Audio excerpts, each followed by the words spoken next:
Shalom, and welcome to another in our series of podcasts from Temple Beth Am, a dynamic center for conservative Judaism in Los Angeles. This is a recording of our weekly Rashi study class with Rabbi Rebecca Schatz. All right, let's get into this. We are chapter 2, verse 18. I'm going to pull it up on the screen here. Hi, Rick. Rick is particularly close to the camera today. Okay, it's easy to see you. Hi. It's a good thing. I wasn't making fun of you. I was very impressed. Okay. So let's just jump right in. I don't think there's much to remind us all of. There are not so many verses left in this in this week's Parsha, in this chapter, but we'll see if we can finish it today. We're now at the point, right? Just as a reminder for those of us either who weren't here last week or who just don't remember, that Esther is now being seen as the person who was loved more than all other women. We had a very long, very interesting conversation about what that possibly could mean and just the different words that are being used for women throughout this particular episode, right? Betulot, Nashim, etc. So I just want to point that piece out. And so now she's been given the royal diadem, the crown, and he made her queen Tachat Vashti, which we seem to believe means instead of or underneath or in replacement of Vashti. So now we're at verse 18. Does someone want to read verse 18 for us? Stevie, oh, okay, we need to do it with a microphone. So Rebecca, maybe give Barry the microphone. Thank you. Oh, Rebecca's are sitting across from each other. That'll be helpful. V'yas hamelech mishter gadol l'chol sarei. Sarav. V'yavadav ed mishter Esther. V'hanacha. I can't see it. L'chanata lim dinod asa v'yiten mishtem miseit. Oh, Mas'et. Excuse me. Mas'et kayed hamelach. Kayad hamelach. Yeah. Okay. Do you want to translate for us, Barry? The king gave a great banquet for all his officials and courtiers, the banquet of Esther. He proclaimed a remission of taxes for the provinces and distributed gifts as befits a king. Okay. Questions, thoughts before we get to the Rashi? Diane. Barry, can you? So I'm sure we're going to get into this, but there's nothing here about misim, taxes. Great. It's a reduction, hanacha, or a sale, or something for the nation. Great. So does everybody follow what Diane's pointing out? The English translation is trying to explain something into the text that actually isn't in the text. There's no word for tax in the text. I'll pull up the Sefaria in just a second to see how the word v'hanacha is actually translated, but it's not tax, at least in the way that we know the word tax to be used. Rick has his hand up. Rick, while you do that, I'm going to pull up the Sefaria. Okay. The orange books that we have, the footnote on the bottom on the word taxes in English is amnesty. It says, or an amnesty, like it's an act of letting prisoners go. So I would imagine that would help in our translation here. Great. Thank you. And that's for the word v'hanacha? Well, I don't think so, because it's v'hanacha is the verb, lamadinot, to the state, right. Asa something, vayiten, he gives, mas'et something, kiyad, which is a weird phrase, kiyad, from the hand, then it would be miyad hamelech, I don't know, but The footnote, the B is on the word taxes in English. So isn't Vahanacha proclaim? No. It's after the banquet of Esther. He proclaimed. So isn't that Vahanacha? Isn't that the verb? Okay, go ahead, Larry.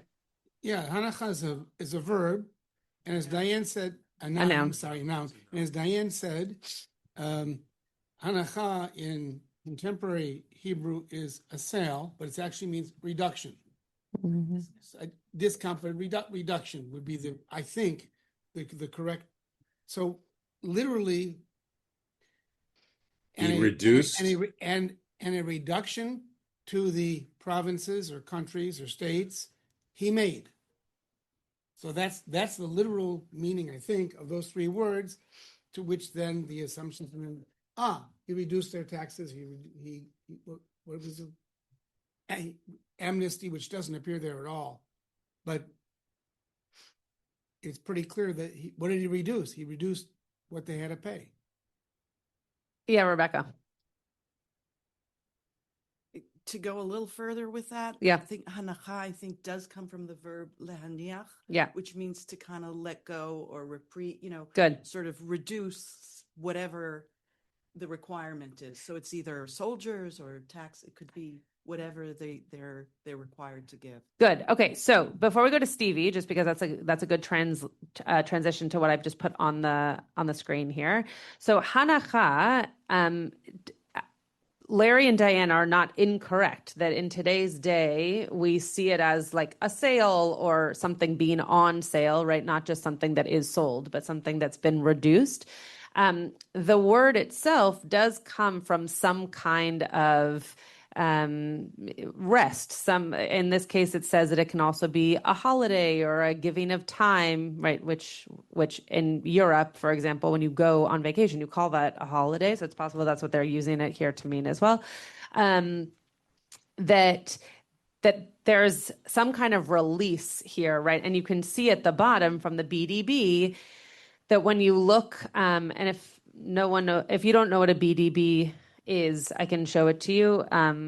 It'll give us much more information, not only into the word itself and the different forms of the word, but also how it's used in the Tanakh specifically. So here at the bottom, you'll see it can mean, and a holiday making for the provinces he enacted, excuse me. So the idea that it wasn't necessarily taxes, right, but some kind of release for the different provinces. And then it could also mean some kind of release, whether that's from taxes or amnesty. So it seems that even in its translation, it is unclear to us. Rashi's also going to have something to say about this. But everybody's points are correct in that we don't know exactly what this word is supposed to mean. It's also an interesting word to be used, given that there is a word for taxes, right? So, and that's not a word that's unfamiliar to our texts at this time. So it's surprising that a word like hanacha would be used specifically to mean taxes, if that's truly what was meant, in the same way that taxes are meant in other places in texts at this time. Stevie had his hand up, and then Leonard, and then Norm, and then Barry. Yeah, just very quickly, because Rebecca was saying that, the things that the provinces have been sending are soldiers and taxes, and I was just going to add virgins as another thing. Yeah. Which is also the first word of the next pasuk, maybe indicating something. Okay, so Hanukkah doesn't mean taxes, it means release, reduction, whatever, which could be a reduction of taxes, but the word itself doesn't mean taxes. The word mas or misim does appear in the Bible, but... It's okay, he's just repeating what I just said. It's okay. Go ahead. But it means something different. Mm-hmm. So, for example, when they're building the temple, people have to pay their misim, but it's not like they had to fill out a 1040 and send in a check. Right. It's that they actually had to donate a month of labor toward the building of it. That was the tax that they would be working for this particular project. Right, right. I mean, I don't think, at least I was not, but I don't think anybody would state that the taxes would be the same. It's just interesting that the word isn't used in the same way, given that, at least according to the BDB, which I do tend to think is accurate across the different texts that it's looking at, right? This specific way of seeing this as a release from taxes, right? It could be a release from anything, right? The way in which it's translated here is that it could have been a release for the provinces be enacted, which is not really very good English for us to understand. But yes, I don't think it's the same kind of a tax as when we see the word mas in the Torah. But it does seem to be some kind of, whether it's a giving over or a rest from or something like that. And to Joel's point, it's interesting, and we'll probably get to this in a moment. It's interesting that it's Keyad HaMelech, right? Interesting that this would be something that's being done, maybe not Miyad HaMelech, right? Or, oh, that wasn't you. Oh, that was Rick. Sorry, Rick. I just gave Joel the credit. Right. So it's an interesting word to be using, right? Because K usually means like, as opposed to me, which could mean from. Norm, I think I called on you next. We don't know much about how the Persian Empire raised funds. Chances are there were levies on the provinces, so that each of the various satraps or whatever had to come up with some particular amount of funding, whether or not they're also providing some labor or whatever. Yeah. There may have been tariffs as well, but it was not individually levied taxes from the national government. Yeah. We do know how the Romans financed their government. They held an auction periodically in Rome for the right to collect taxes in specific geographic areas. So, for example, you could bid on the right to collect taxes for the next 2 or 3 years in Gaul, or for the next 2 or 3 years in Judea, or whatever other province there might be. And once you'd won that auction, you had the right to collect everything you could possibly collect from that location and keep it. Which meant tax collectors were hated, because unlike now, where we love them. Yeah. Absolutely unlike now, because people had no voice. The tax collectors provided no service. They had no incentive to enable you to stay solvent over the long term, because they only had a short term in which to collect taxes and make money. And so the Christian Bible detests tax collectors, understandably. I'm sure the Christians weren't alone in that respect. The Jews undoubtedly hated the Roman tax collectors also. I don't know if that's how Persia operated, but it's, even in this country, before we had the income tax, there were levies on states. Good. So we can, if we look at the Rashi for a second, just the English part of the Rashi. Barry, do you want to read it, or do you want me to read it? Rebecca, maybe we can give him the microphone. Thank you. Just the English? Sure. So he waived the colonial taxes.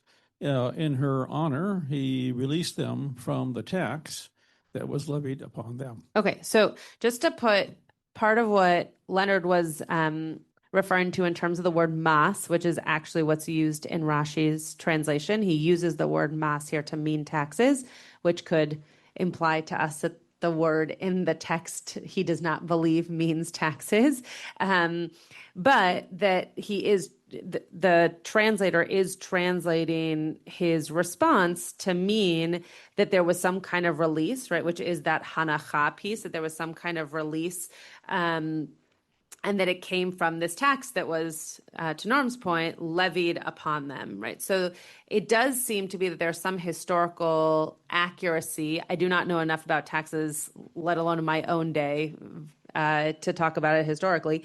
But it does seem like there was precedent for having a historical understanding of what these taxes might have been.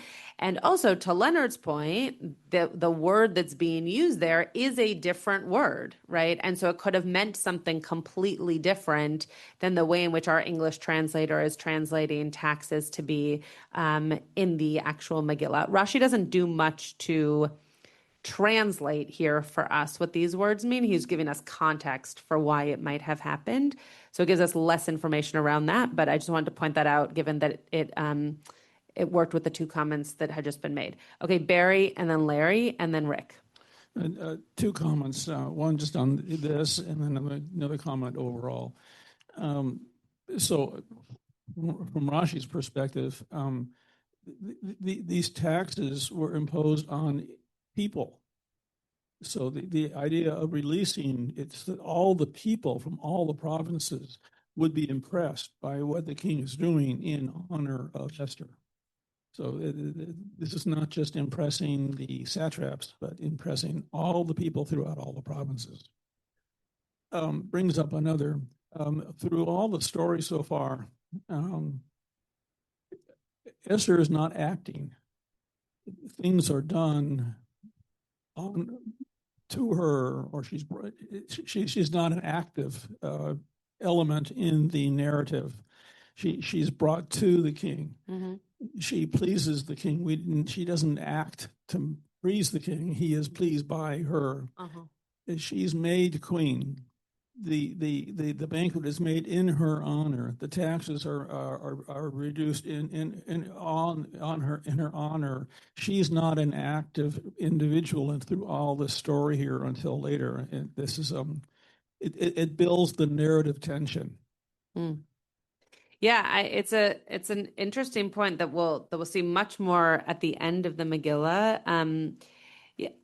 I've taught this a class before on a similar topic, that Esther really, we call it Megillat Esther because of all that happens kind of under her tutelage, but there's very little that Esther actually does, right? Everything that is done by someone else with her as the character, and this is no judgment of her. It's just true. Whereas Vashti, and we spent a lot of time talking about Vashti is actually the actor in her own story, right? She's not. She doesn't have other people pushing her, at least that we hear of. It's possible that she did, pushing her to do something. Whereas Esther, very often, it's either the king or Mordecai or just her. The people surrounding her who are pushing her to do something. So that's a narrative that's going to come throughout the whole Megillah. So thank you for bringing that up, Larry.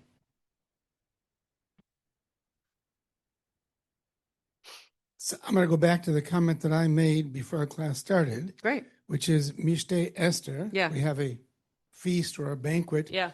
For Esther. This is clearly in her honor. Yeah. So this is a little bit like a gala. Except Yeah. in the galas we have here, you got to pay to go. Whereas here, the king is trying to do what? He wants to make all of his subjects happy. Mm-hmm. So he's making his officials and his courtiers happy. He's making his the governments that are under him happy. He's distributing gifts apparently to the people, making them Right. happy. This is a digression, has nothing to do with the text. Diane and I were talking the other day about a lack of an English word for the joy that you get or the pleasure one gets from making somebody else happy. Now, maybe there might be a word in Yiddish, Fergenen, I think it's. I don't know. I don't know if anybody speaks Yiddish. There apparently is a word in German, mit Freud, but the king was trying to make his subjects happy. Why? Because he was happy with Esther. That's all. Yeah, great. Oh, Rick, I glossed over you. I'm sorry. Go ahead. It's okay. It's okay. So two things, if I could, on two-letter words. So going back to the beginning, I realized in the middle of Vahanacha, we have Noach. Kisei Noach is an easy chair. It's a chair of comfort. And the name Noach himself, he was supposed to be a comfort to the world, so easing stuff. So we all learned from Rabbi Kligfeld that there's two-letter verb roots, and then there's three or shorishes, whatever you want to call them. So that's one. And then the other one, excuse me, we were talking about Mas, Mas in the Torah. Well, we have Mas here at the end of the story. Spoiler alert. Chapter 10, there's Mas right there, Mem Samach. And when I was at the UJ, I learned that there's a custom to boo there, like you boo Haman. And that always gets a laugh out of a couple of people. But there's a little Purim thing there.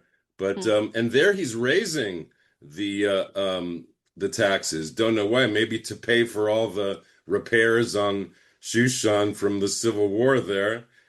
But there he's raising taxes. But and Mas. Maybe when they saw Mas 8, that gave the idea to throw in taxes here in this sentence because it sounds like Mem Samach. That was the third thing. Great. Yeah, Joel. I just think it's interesting the way they do the trope here, that they put the Et Nachta after Mishte Esther, because it seems superfluous, and they should. I think because that's the highlight of the sentence. That's the highlight. No, but they Vayas Melech Mishte Gadol Kol Sarei Avadav Kama Et Mishte Esther V'Hanachal Medinot Asa.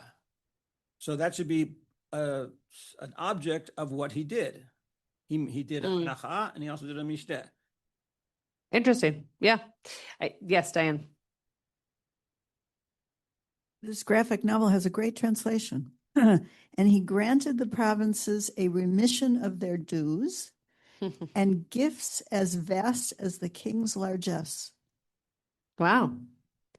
Yeah, I mean, so it's interesting that says dues. I didn't have that book open in front of me this second, but when you mentioned the gala and that people pay to go to a gala today, I was actually thinking of dues that people pay to belong to something, and that when there is a celebration of sorts, right, there's this idea that your dues go towards that celebration, right? If you belong to a country club, for example, or if you belong to a gym and they're having some kind of giveaway, or they're having some kind of, let's just go with that giveaway, that if you are already a member of that gym, you get that thing because you're giving money to belong to something that they are now giving you some kind of a gift. So it is an interesting way of thinking about this rather than a tax, because I think that this is part of the problem with translations, is that words are going to also make us think of certain things in our own lives. So when we hear the word tax, we're all thinking about our own taxes, not necessarily, and this I think was part of Leonard's point, not necessarily the way in which taxes are used historically, or even in our own history, in our own texts, right? So the fact that the word dues can be used here, or amnesty, which we heard earlier on in the conversation, right, does have a different connotation for us than taxes do. And it seems that it was part of the celebration to reduce people's need to give more, but rather than be given something in the gifts that they received from the king. So it seemed like it was a really big banquet because people got to got to enjoy, got to get something for their membership, and were able to also receive something from the king. Now, I want to point out these gifts, right? Where does it say gifts in here? Mas 8. What does Mas 8 mean?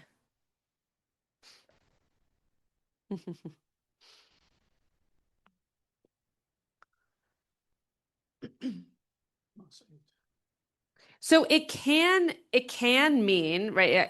I just pulled it up on the screen here via Safari at way. Yeah, it very often for us means some kind of portion that was lifted up, right? So not like a sacrifice, but something that was that was lifted up to be better than something else, which could be a gift, right? It could be a gift that was then handed over. You can see here in Safaria, according to their translations, the first one is that it's some kind of uprising, which is probably not the translation we're looking for here, but then portion or uplifting. And then it can be, according to the last translation here, it can be a portion or a present or a gift or a contribution or an offering or a tribute, right? So again, when we think about words being used in any of our texts, what's the word for gift that comes to mind in Hebrew? Matana. Why wasn't that word used? Right? It's a very classic word. Why wasn't that word used if we actually meant gift?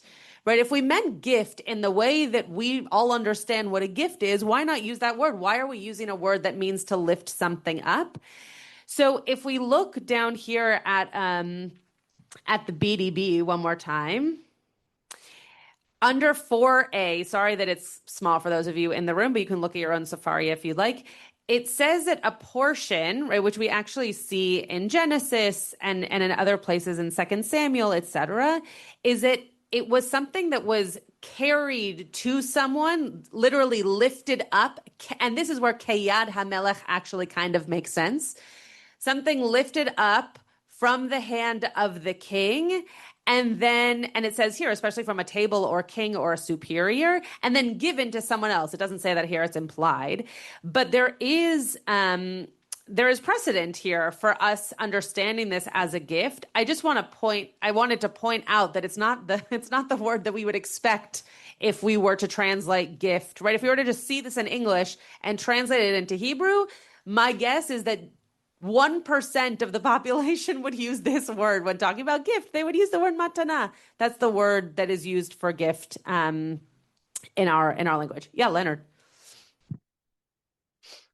I once was at I don't know what you call it, but at a Hasidic tish, I guess. Oh yeah, it was, and the Rebbe takes some food or takes a piece of bread, whatever, and then it's like the biggest honor they hand out pieces of this to other people, but it's like the biggest honor to eat something from the king, from the Rebbe. 100%. Right. That's it. And that's probably what this was, right? Who knows what they received from the king, but because it was from the king and specifically from him, it was more valuable. Rick, go ahead. And then Marshall. Looking at the Genesis quote there, I just thought I'd tell us. So it's in Miketz. It's from the Benjamin part of the story where the portions are given out, and the brother, they're all sitting there from oldest to youngest, and they keep piling up stuff on Benjamin's plate, like he's getting the honor. Vayisa masot me'ed panav. So portions were served from his table, I guess from Joseph's table, and Benjamin's portion was several times that of anyone else. So you have masot 1, 2, 3 times there. Okay. Great. Thank you. Yeah, it says times 3 at the top here, 43, 34 times 3. I think Marshall had his hand up and then Barry. Yeah, thank you.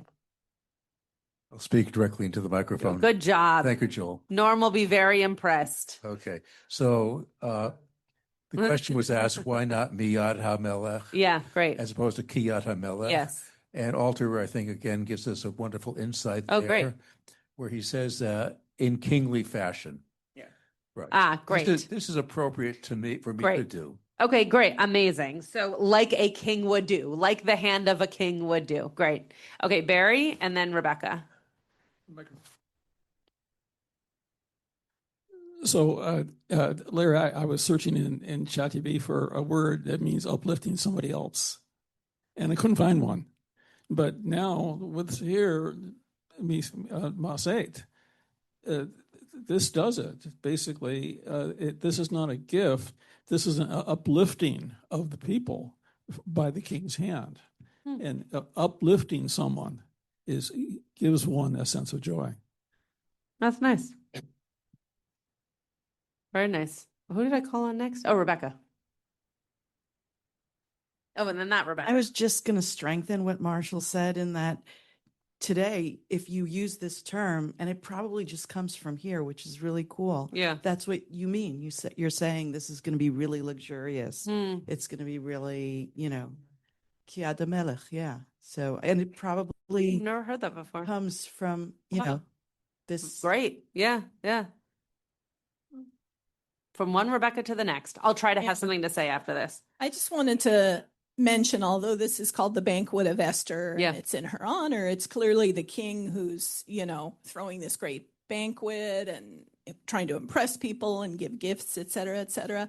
I was going to mention that in modern times, women's organizations sometimes throw what they call Vashti's banquet during Purim. So they do it kind of emulating how Vashti had the women's banquet that he threw, and it really raises the profile of Vashti and, that she was a positive character. So Vashti's banquet is what women's organizations do, so that it's the women's banquet. That's great. Barry, just because you're right next to the microphone, why don't you read the second Rashi for us? You can read in the English. And he lavished gifts. He sent them gifts, and everything was in order to entice her. Perhaps she would reveal her nationality, but nevertheless... Nevertheless, she didn't. She didn't. Yeah. It doesn't actually say that, but Afal Piken is more of it's a hard thing to translate into English. But it brings up again this Esther banquet. The purpose of the banquet was to humble her, to make her feel more comfortable with him, the king, to say who she is. This is where Rashi's going to talk about. Yeah. What, Larry, did you have something? Exactly what Barry read. So we got to, Rashi's turning things on its head. So we were all thinking, at least I think we were all in agreement, that the king was trying to impress everybody else, trying to make everybody else happy. Rashi's saying, not so fast. This wasn't done for the benefit of anybody else. Right. And it's really interesting. The book that Stevie recommended, which is the Waldman graphic novel, has a completely different translation, which is completely Rashiized, right, based on Rashi. So in the first panel, the grotesque-looking king starts off the sentence. So watch how he inverts the sentence. For you, my queen, I have made a great feast for all my ministers and all my servants, the feast of Esther. So he's addressing himself to Esther. I've made it for you. And then he grotesquely is chomping on the food. I even lowered taxes and gave gifts in your honor. Choo, choo, choo. And then he says, gulp. So where did you say you were from again? And this shows entirely, this is interesting. The whole purpose is to get her to reveal where she's from. Right.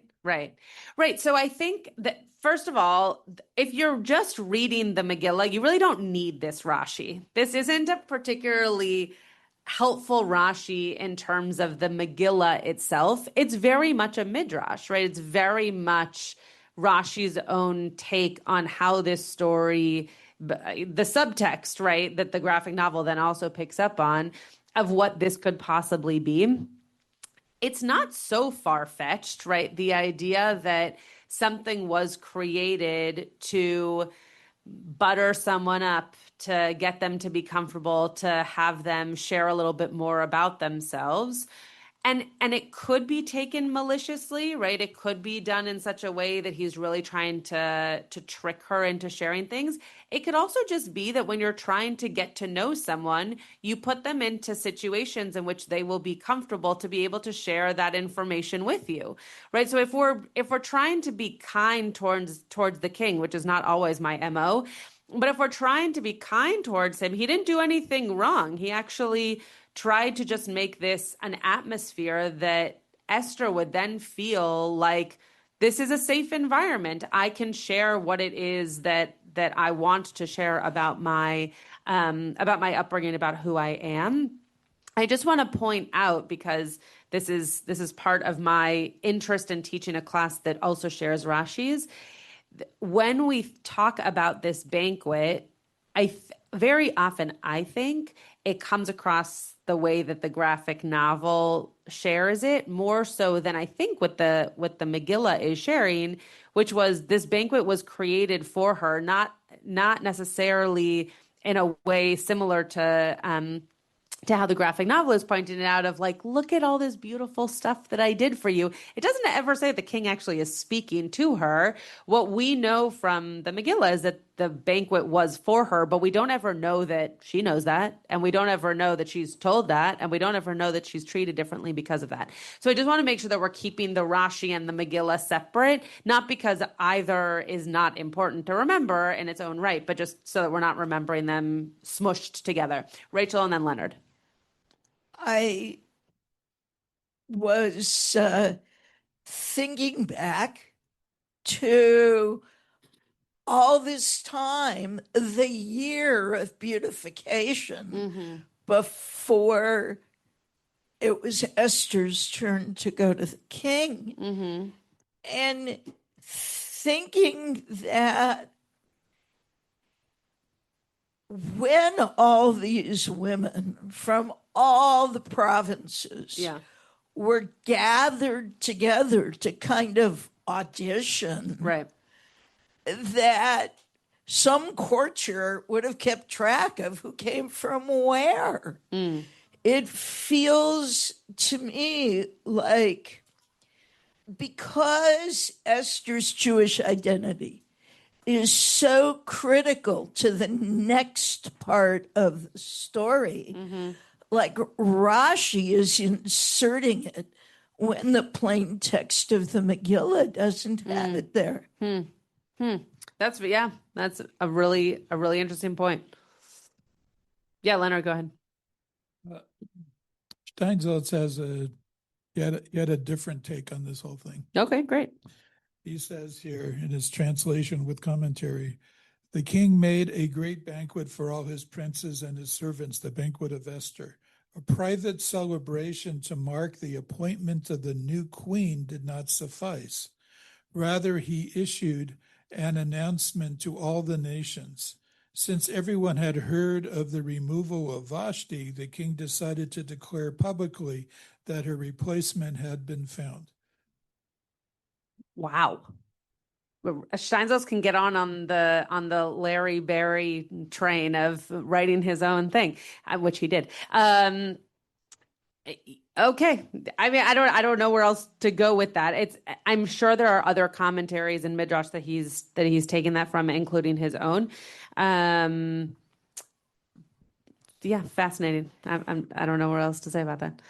Rebecca, you had your hand up. I was going to say that. Basically, I was going to say that if you look back to the beginning, it's all about the shame of what happened to him in front of everybody else. And it seems to me, if you erase Rashi, it's really about letting everybody know, she's gone. I have someone better. All's good. I'm fine. I'll give you gifts. Everything's good with our kingdom. You know. That's great. That comment leads me into a point that I was going to make about the naming of this banquet, right? It doesn't actually say that it was named the banquet of Esther in the text. It says et mishte Esther, but it doesn't say, and I called it the banquet of Esther. It doesn't say, and I told her this banquet was for her. But in the translation, it makes it pretty clear, and Steinsaltz also said this, but to Rebecca's point, this idea that it was Mishte Esther, right? This was like her installation. We know that this is for her, and therefore everybody else knows this is for her. We don't know that the kingdom knew that it was called that, right? We just know that it was very clear that it was a Mishte Esther, that this was in her honor. To Larry's point earlier, it was her gala, right? It didn't need to be called anything, but the reader needs to know that everybody had a sense that this was for her, and therefore for us it is called Mishte Esther. Very quickly, and then we're going to move to the next verse. It's a summary. What we have here is the tension between what is a political narrative and a canonical narrative. Rashi and the Talmud Megillah are turning this into a canonical narrative. So if political, yeah, the king's doing this for what the king needs to do and announce what the king needs to do. Canonical, this is beginning the hidden hand of God is behind this something. She's not doing it. God is doing this. Okay. Verse 19.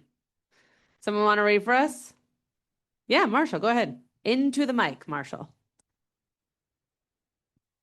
Uvhikavetz betulot shenit, Mordechai Yoshev b'shar hamelech.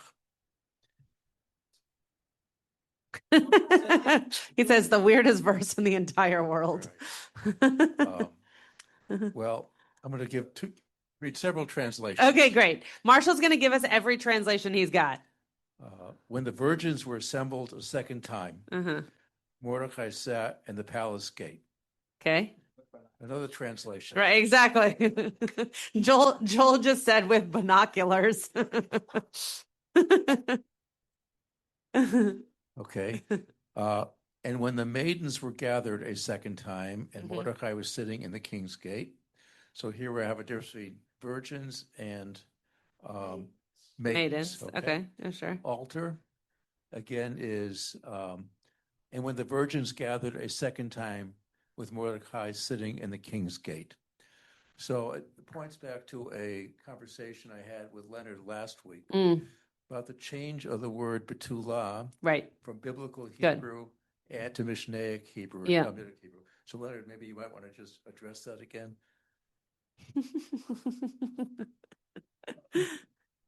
Well, I thank you for that question. According to my dictionary, which I'm now turning to as fast as I possibly can,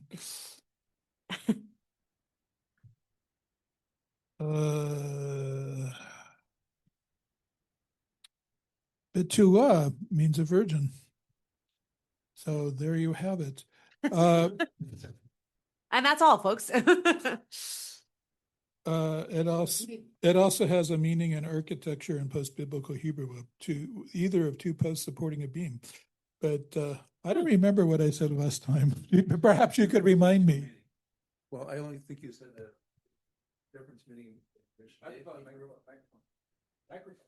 I think you said it had a different meaning in Mishnaic Hebrew and biblical Hebrew, but I'd have to go back and look at that, the source of that. One thing that we were talking about last class, and maybe this will jog some memories, that we were talking about is that a betulah, when used in rabbinic Hebrew, I'm not going to parse it between Mishnaic and Talmudic because I actually think it's the same in this particular case.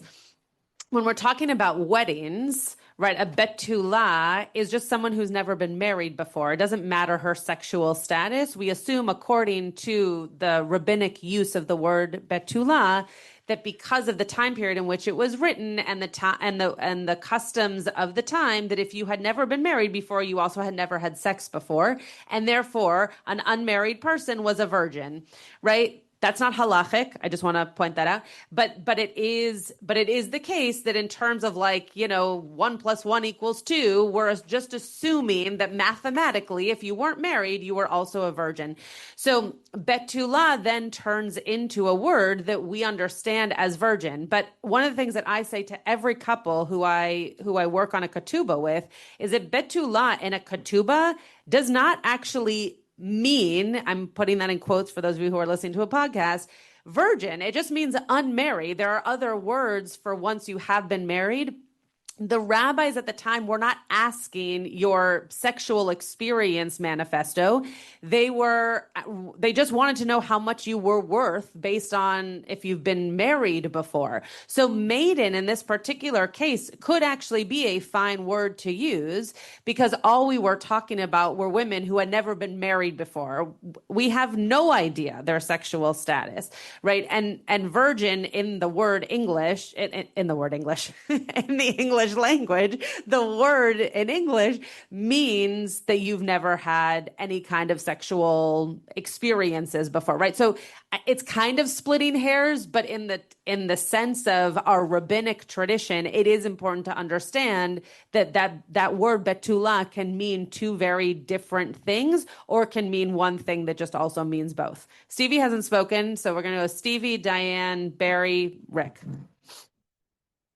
Just to say what I meant when I said that this is the weirdest verse in the Megillah is that, like, it doesn't fit, right? That from what we were talking about before, and then if you skip this and go to the next verse, right, the next verse is also sort of an interjection, but at least it's a plot relevant interjection, like my mother said a minute ago, and Rashi even brings it into the previous verse, like that concept. And here we're just saying something about the Betulot, which drop out of the story. They're not mentioned again. Yeah. And then Mordechai Yoshev B'Shar HaMelech is also the beginning of the verse, 2 verses away. Good. Okay, wait. So, Stevie, before you finish your comment, as long as it's okay with Marshall, I want you to read, there was no Rashi on this, but I want you to read the Talmud piece from Megillah that I brought, because it seems as though the rabbis had the same exact comment here of like, why now? Why is this verse being inserted here, given verse 18 and verse 20? Why is 19 here? So if it's okay with you, Marshall, I'm just going to have Stevie read it. You can just read the English, Stevie, unless you want to read the Hebrew and the Aramaic. The verse states, and when the virgins were gathered together a second time, and Mordechai sat in the king's gate. So the Gemara explains that the king presumably went and took advice from Mordechai, and Mordechai said, a woman is jealous only of the thigh of another woman. Okay. So, but even so, she did not reveal her origins to him, as it is written in the following verse, that Esther had not made known her kindred. Okay, so just summarize for us, what is the Megillah kind of inserting for us here to your point? That the purpose of the assemblage of these virgins is to somehow make Esther jealous? I think it's somehow to have these women, again, this is rabbinic, this comes much later on, this is complete story, right? None of this is in the Megillah itself. It's in the Talmud, but Rashi also isn't in the Megillah, just so we all remember that. So what's being responded to here is exactly the question that Stevie had, which is why now? And what the rabbis seem to be saying is because we wanted Esther to be pressured to feel like, oh no, really I am at the top and I should just, share who I am and be very transparent because now I am at the top and I don't have to be jealous of these other women who have also been gathered to kind of put a little bit of that pressure on me. I'm not trying to say that this Gemara piece is particularly enlightening is not the word I was looking for, but compelling is the word I was looking for. But it does answer the question that Stevie was pointing out, that it just seems bizarre to have this randomly in between the 2 verses, the one that we're hopefully going to get to and the one that we just read. Yeah, Diane, and then I forget who I called on next. Sorry. And Elon. First of all, how weird that Rashi hasn't said anything about it. Yeah, he seems to be fine with it. Yeah. Either fine or I don't want to touch this with the pen would fall. Exactly. This is Benji Siegel's book, and he offers possibilities about a second gathering from a variety of sources. So one is the possibility that this was to find another queen, since there's a possibility that queen doesn't mean the only queen, but just the favored queen. Sure. Groves, I'm not sure who that is, suggests that the king is bored with Esther, thus increasing the danger to her in chapter 4. Okay. There's a vague parallel in Herodotus noting that in a different society's annual gathering of eligible women so that men could choose wives. So maybe these leftover betulot are going to get husbands. Gordus, I assume that's Daniel, Gordus saw this as a second gathering of unchosen contestants, a celebration for Esther. And Elijah Gaon saw it as a farewell gathering of the original group. Oh, interesting. A lot of different possibilities. And I think, by the way, yeah, exactly. Betula, the difficulties in translating Betula is the source of the Christian Virgin Mary compared to not virgin, right? Sure. Yeah, Rebecca. And then Elon, we're coming to you.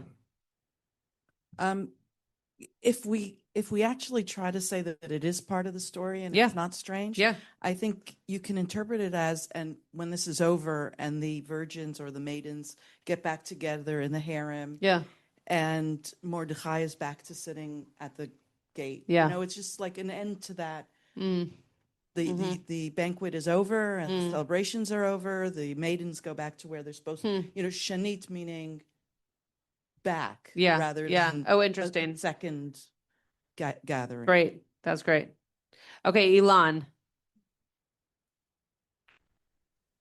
So nobody's really touched on this, but in interpretations, in a religion that is full of bizarre interpretations, this one line is, for me, like a top 10 anyway, which is, and there's two issues.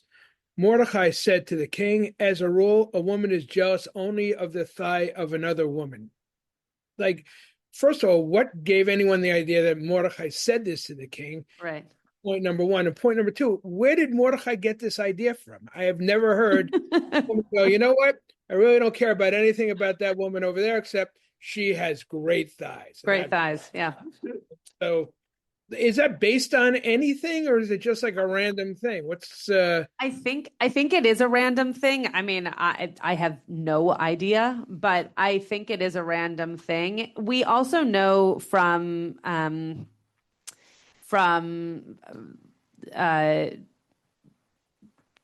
Torah text, not from scripture, which is not the word I'm looking for, but that when you talk about a yerech, when you talk about a thigh, there is this idea that a thigh was used as a way of swearing to another person, and they probably didn't mean thigh. In the case of how it's used in the Torah, most often, they often meant genitalia, male genitalia, and it was seen to be this euphemism for...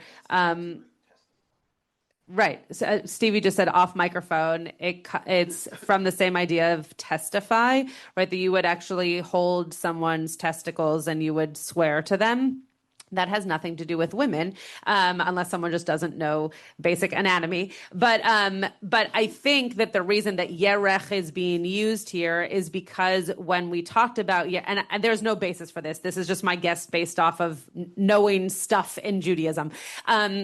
But there's no evidence for this. Using the word in the Gemara, yerech chaverta, excuse me, I said that wrong.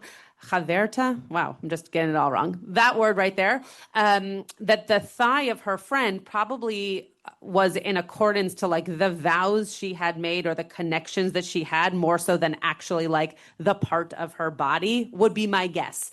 It's part of the problem with using translation as opposed to looking at the original text. But yes, no idea where it came from, no idea if he actually said it, no idea if what I just said is actually true, but that would have been my connection in terms of using the word yerech based off of how it's used in other places. Okay, I do really want to get to the next verse. So I see all three of you. If you can go very quickly, then great. Okay, Norm.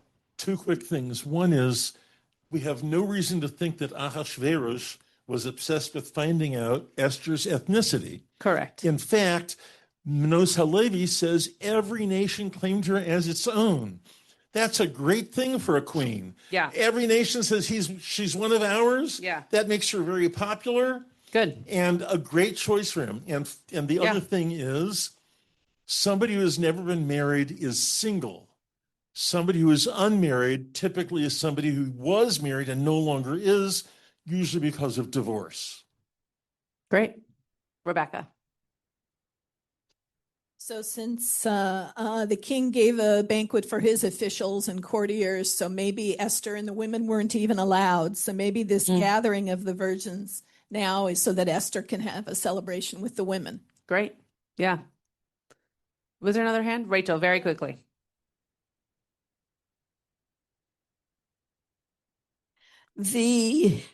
I am reading into this notion of the thigh, same as with pledging on the thigh being to testify, that this is expressly sexual. That, Mordecai may be mentioning to the king women are jealous of other women's thighs. It's women perceive a threat from someone who's more sexually desired than they themselves. Sure. Another great point. Yeah. Okay. Verse 20. I want to do this very quickly. Rebecca, you want to read for us? Oh, it doesn't matter. Rebecca. Yeah. Namatism, exactly. Ein Esther Magedet Moladata Ve'et Ama Ka'asher Tziva Aleha Mordechai Ve'et Ma'amar Mordechai Esther Osa Ka'asher Haita Ba'amna Ito. Okay. We will spend more time talking about this next week. We'll start here again, but I just want us to because some of the comments that have been made, I think, are now being responded to. So I just want to, Rebecca, read the translation or translate for us. Esther did not reveal her birth, her origin, or her people, as Mordechai had commanded her, and for Esther obeyed Mordechai's bidding, as she had done when she was under his tutelage. Okay. So the one thing I want to say about this, and then I was going to either run late or end early, but I think we're going to end early and we'll start with this again next week, is just 2 minutes early. It's not, I didn't give you back, hours of your day. Sorry. But what I want to say about this is that to the point of, we actually don't know that he wanted to know her lineage or where she was from. That's true, except for that it seems to come up here that she didn't say anything. So either that's reading into the text that she was asked and we just don't know about it, or that it was implied and she didn't say anything about it. But given that this verse is saying, and she didn't say anything, it does seem pretty clear, at least to the reader and potentially also to Esther, that that was something that was wanted from her to share who she was, or that it at least seemed like she was feeling pressured to do so in some way, that it was hard for her to keep that hidden. And the last thing I'll say is this piece here, Ve'et Ma'amar Mordechai Esther Osa, is a very interesting phrase, and one that I think we should come back to, right? That Esther is doing what Mordechai says, right? And whether that goes with the Megillah that Larry will one day write, or just this idea that Esther was coming about as a person that was being